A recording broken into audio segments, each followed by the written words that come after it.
हाँ, पापा, मम्मी, भैया, दादा, दादी, नाना, नानी, इतने रिश्ते हो जाते हैं, इसके साथ जुड़ जाते हैं कि अपने आप को भूल जाता है। किसी के हम दादा हैं, किसी के मामा हैं, किसी के नाना है, किसी के बेटा है, किसी के पोता है, किसी के भाई हैं, किसी के कुछ है। तो हम अपना आपको कहाँ, हमारा अपना कहाँ है? तभी सदगुरु कबीर साहब ने कहा है बीजक में कि मानुष जन्म चूके अपराधी, ये तन के बहुत है साजी। तात जननी कहे यह पुत्र मारा, स्वार्थ लाख करे प्रतिपारा। कामिन कहे मोर पियहि, बागिन रूप ग्रासा चाहिए। तात जननी कहे ये पुत्र हमारा, माता पिता कहते हैं मेरा पुत्र है, पत्नी कहती है मेरा पति है। सुत करुत रहे रोलाई, यम की ना रहे मुख बाई। नाती पोते सब लव लगा के रखते हैं, प्यार करते हैं, मेरा दादा है, मेरा बाबा है, लेकिन यमराज की तरह खा जाने को चाहते हैं कि इसके मरे कब बूढ़ा, कब इसकी प्रॉपर्टी के हम मालिक हों। मरने की इंतजार करते हैं, कब ये मरे, कब मैं इस घर में प्रवेश करूं, इस घर का मालिक बनूं। तो कहां है हमारा? इस घर को घर कहे गंवारा, सो बैरी गल होए तुम्हारा। ये तन तुम आसन कही जानी, मान अपन स्वरूप भूले अज्ञानी। इतने तन के साजियां जन्म भर दुख पाए, चेतत नहीं मुगद नर बौरे, मोर मोर गोराए। इतने तन के साजी हैं, तेरे सब बैरी बने हुए हैं। ये गंवार है मनुष्य, तो ये गंवार है, तो समझ नहीं रहा है, चेत नहीं रहा है। मुगद नर बौरे, चेतत नहीं मुगद बौरे, मोर मोर गोरा है। चेत नहीं रहा, मेरा है मेरा है मेरा है। इसी में जीवन भर मेरा मेरा करके एक दिन यहां से चला जाता है। कुछ तेरा नहीं रह जाता, तेरा अपना कुछ नहीं है यहाँ पर, सब छूट जाने वाला है। यहीं से लिया यहीं छोड़ दिया, इसलिए किस चीज का घमंड करता है? हम लोग वासनाओं के बंधन में बंधे हैं, रिश्ते नातों के बंधन में बंधे हैं, मोह ममता के बंधन में बंधे हैं, राग द्वेष के बंधन में बंधे हैं। ये बंधन कौन बनाता? हम स्वयं बंधन बनाते हैं। इस बंधन को हम स्वयं ही काटेंगे। कब काटेंगे? अरे इस जन्म में मिला है, ये अवसर मिला है, ये अवसर नहीं चेतो प्राणी, अंत कोई नहीं तेरा। सदगुरु कहते हैं कि ये अवसर मिला है, अंत में तेरा यहाँ कोई नहीं होगा। अपनी इन वासनाओं से छुड़ाओ, अंत में तेरा यहाँ कोई नहीं होगा। सदगुरु ने कितनी अच्छी बात एक ही छोटी सी साखी में कह दिया कि आप जियत लखो, आप अपने आप को जीते जी अपने आप को लखो, आप ठौर कर, आप जियत जियो, जीते जी अपने को लखो। आप जियत लखो, आप ठौर करो, मुझे कहाँ घर तेरा।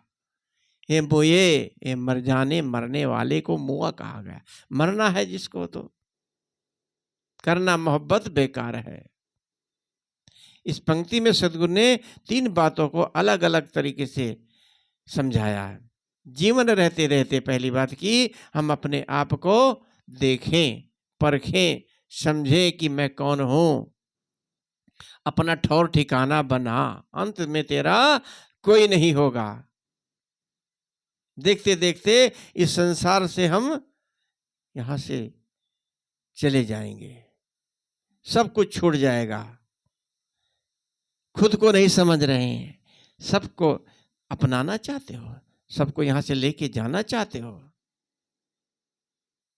सदगुरु ने तरह तरह से समझाने का प्रयास किया। दूसरी बात कही कि अपना ठौर, दूसरी बात है आप जीते जी अपना ठौर, आप ठौर करो। किस जगह रहोगे, कहाँ ठिकाना होगा तेरा, अस्थाई ठिकाना कहाँ होगा? अपने स्वयं स्वरूप को समझें, अपने आत्मलीन में स्वरूप में लीन हो। तीसरी बात ये की कि मुझे, हे मर जाने, मुझे कहाँ घर तेरा, मर जाने के बाद तुम्हारा घर कहाँ होगा। ये सबसे बड़ा भय बना रहता है मरने का।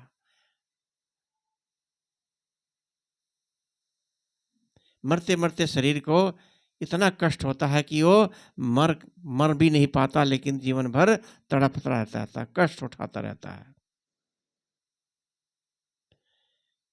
तो ये शरीर क्षणभंगुर है।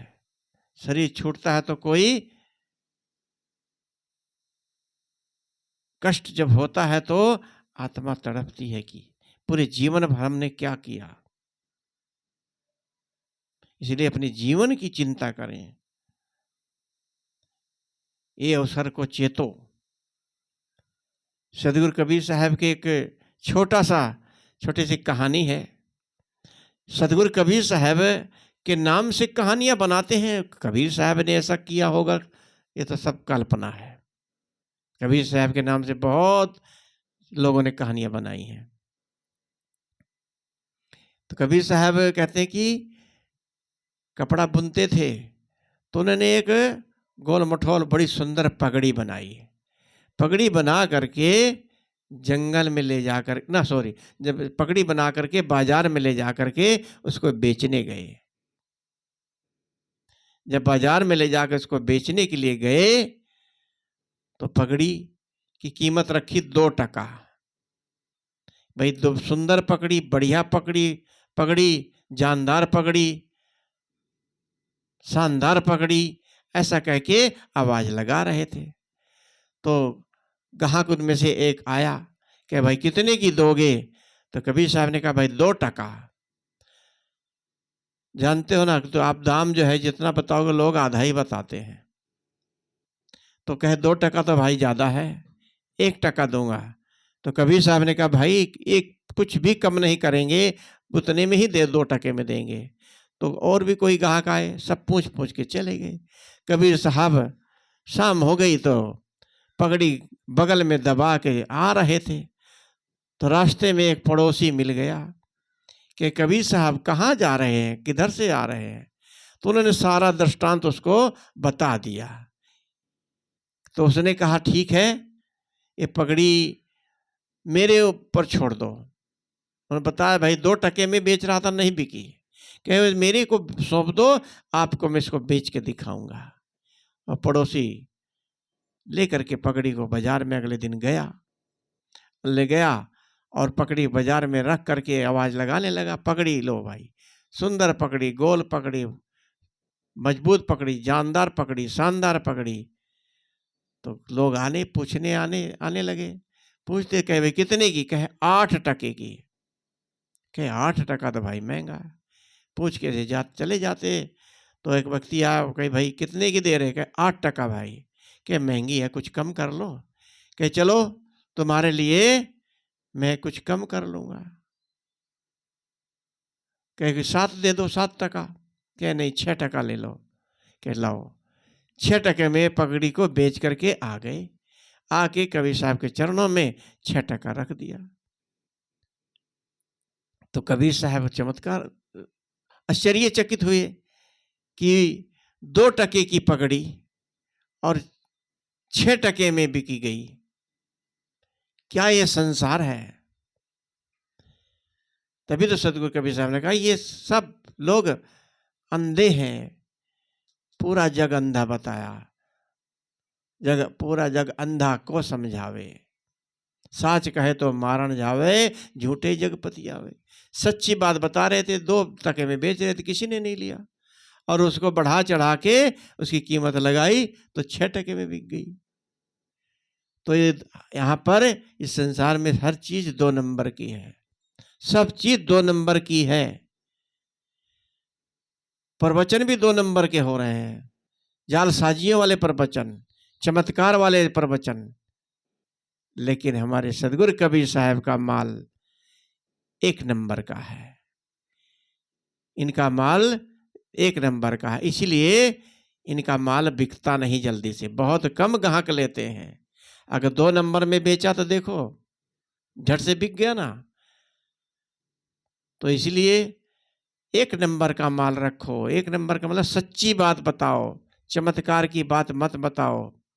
मेरे सदगुरु, मेरे गुरु इतने चमत्कारी हैं, उनके सत्संग में आओ, ये हो जाएगा वो हो जाएगा, ये सब बकवास।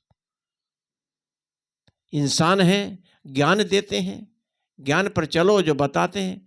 दुख तो अपना स्वयं खुद काटोगे, कबीर थोड़ी काटेंगे, गुरु तो थोड़ी काटेगा। गुरु तो एक मार्ग बताता है। इसलिए सदगुरु ने कहा थी, सारी वासनाओं को मुक्ति चाहते हो तो चिंता करने की जरूरत नहीं है, अपने आप में स्थित होकर रहो। कैसे अपने आप में? ये जो निकल के जाता है तो अपने आप में रहता है।